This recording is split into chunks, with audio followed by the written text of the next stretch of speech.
Okay, today I would be talking to you about how I helped one of the brands to be built in Saudi Arabia.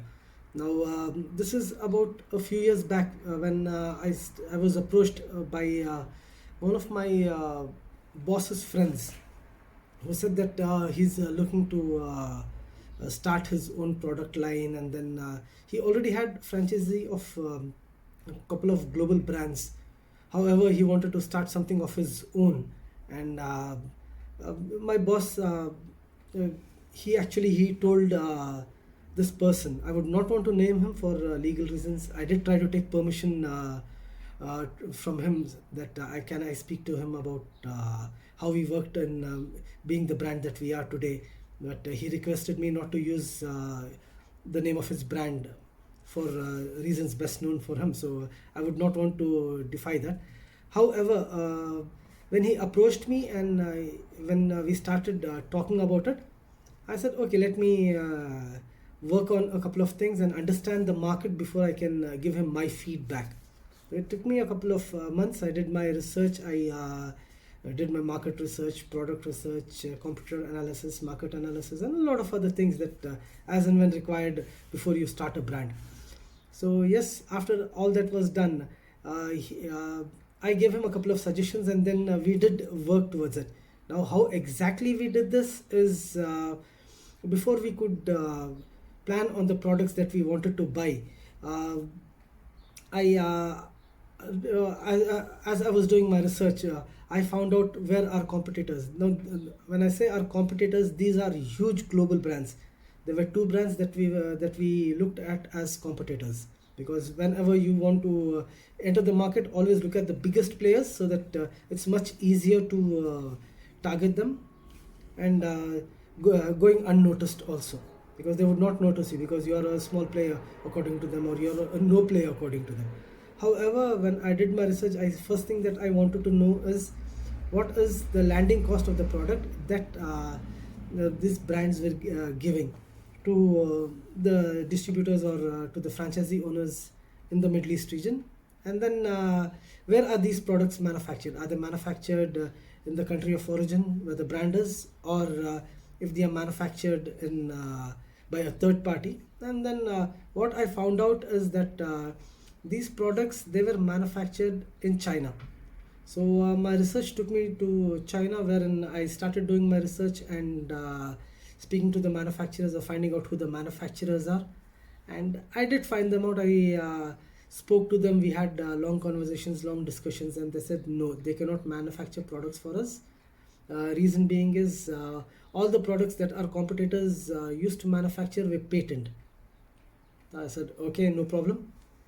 I said that if I change, or if I add a couple of more features to the product, then the product that would ultimately be designed would not be patent. And they agreed to it, that any changes in the design or size of the product, their patent would not really be counted. So based on that, we did select a few products, because speaking to the manufacturer, I came to know what products they will be manufacturing for next 3 to 6 months. Now, this was important to me because the manufacturer, what he said is that the cost for manufacturing the products would vary based on the quantity of the product, and the product features, and a few other things. So my idea for this is, I said that because whenever you order a product, what happens is that they would have to put a separate manufacturing line towards it. That's what they call it, as a line of manufacture, or they would have to set up the machines in regards to manufacturing your products, and they charge you for setting up the machine, because they charge on the space and a lot of other things. Let's not get into technical aspects. I would talk about it on my later videos. However, they said that if this is the cost that it's going to be for me for the product. However, I told him that what if I order the same product that our competitors are ordering at the given point of time? If they are ordering, say, a product, if the company is manufacturing a product, can they also manufacture that for me with my additional features? And they agreed to it, and the product price drastically came down, because Our competitors, what they used to do is they used to order huge quantity, and we didn't have the capacity or ability to order that. Reason being, we were a new company, we did not enter the market, and we don't know how the market is going to respond, and a lot of other things, just to be careful of the market. So it's always better to start slow. However, this was decided, and then the prices that we fixed were about, I think, $2 more for us than our competitors, which I said it was okay. We worked on the price and it was done. Now we started manufacturing as our competitors were manufacturing. There were changes in the design, in the colors. However, we started working towards it, and ultimately this process went on for 6 months. We also had our brand labels, we designed our boxes, and all these things were added. This is one of the key reasons why the product prices went up to, from brief about how we started purchasing. However, I would like to tell you why we did this. See, if our competitor in the region, we are based in Saudi Arabia, so our competitor in Saudi Arabia, he was not the manufacturer of the product. He didn't own the brand. What he did is he had taken a franchisee from the regional franchisee. So the company that owned the brand in America, it was owned in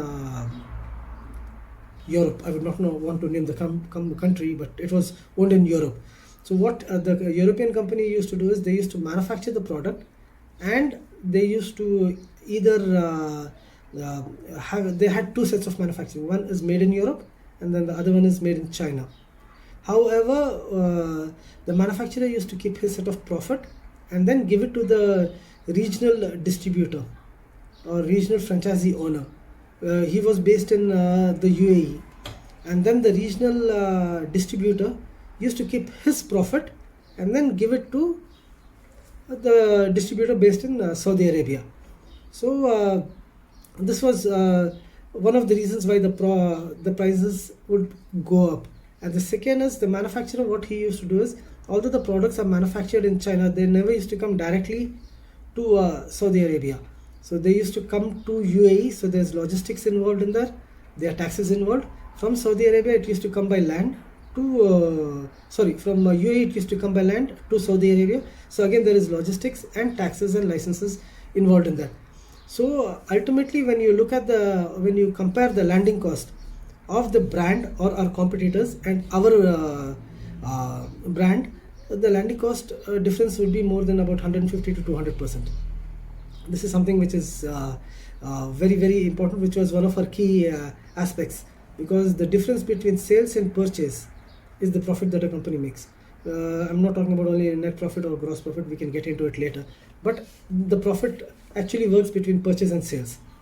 However, this was decided, this was done, and then based on this, again, the next step what we did is, once we got the products here in the Saudi Arabia and we approached our distributors, we worked on our profits. Now we need to understand, when you're competing with a brand, what happens is, I divide this into 3 categories. That's A category, B category, and C category. A category is a brand which is well established in the market. They have a very strong marketing team, they have a sales team, they spent years of time in the region, and everybody knows the brand. So that is a category product. Then there's B category, which is again a brand, but not that big of a brand, but they are established, people know them. Then the C category, which is either a copy of the A category or B category, and then they are trying to compete, they're trying to be in the market. They think it's not the quality, it's the pricing factor. The C category is always working on the pricing, and they compromise on quality. B category works on the quality, but they don't compromise on pricing. So there's different categories. However, we were new into the market, and we wanted to compete with A category brands. So for us, although our purchasing price was less, we had to compete with A category. So what we did is, we increased our profit margin, and in turn we started having these marketing strategies wherein we used to give distributors huge kickbacks. I'm not talking on illegal kickbacks. Kickbacks where, like, if you buy 10 pieces, we give you 2 pieces free. If you buy 20 pieces, we give you 4 pieces free. Oh, things like that. Different for different SKUs. We entered the market with, say, about 10 SKUs, and then we had our products uh, actually been inspected by our distributors. We took the products to the distributors. We paid or we spent a little bit of money in regards to displaying our products in the shelf alongside our competitors and things like that. However, what happened over the course of time is that the distributors started ordering 3 pieces or 6 pieces, a very limited amount of quantity, and placing them next. We requested them to place our products next to huge brands, our competitors. And when customers used to come and look at a product, they found the quality to be same, because ultimately they were manufactured in the same manufacturing units.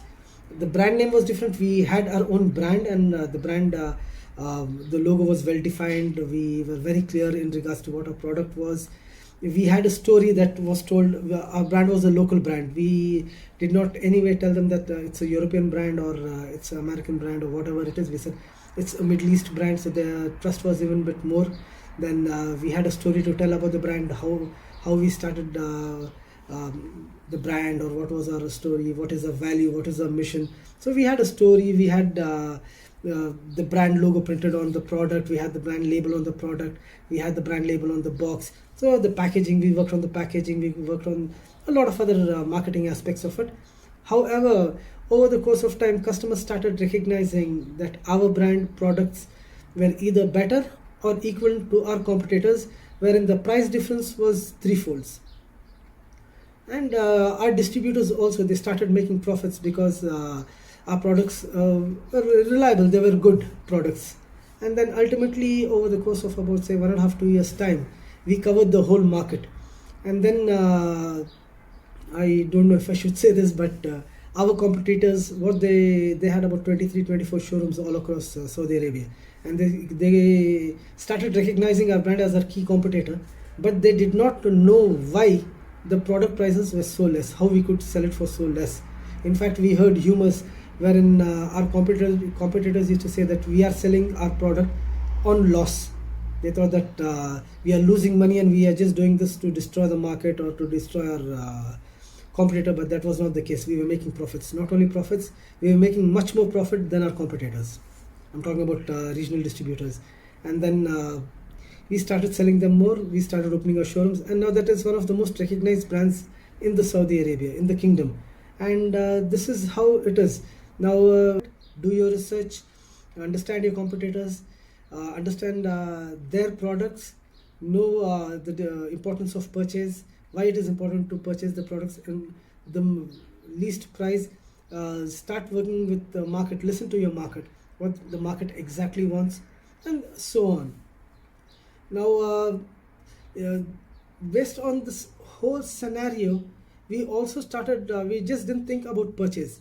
Now, establishing a brand is not only about purchase, it is not only about sales, it is also about presentation, okay, the marketing, then customer service, after sales service, logistics, supply chain. Now, there are a lot of other things that come into this play. But I'm talking to you about how I helped a company establish its brand, and this is all about brand building. In my future videos, I would talk to you about how we established our logistics for a different company, wherein having the right kind of logistics and supply chain helped us improve our sales and helped the brand increase the sales by about 30 to 35% annually. So in a period of 3-4 years, that brand actually became one of the key players, only because the availability in the market. So we'll talk about it in our future videos. However, if you like what I'm talking about, if you like the video that I'm talking about, if you like to know more stories, or these are real life stories, so if you like to know more about this, then you please follow and subscribe to my channel. Thank you so much.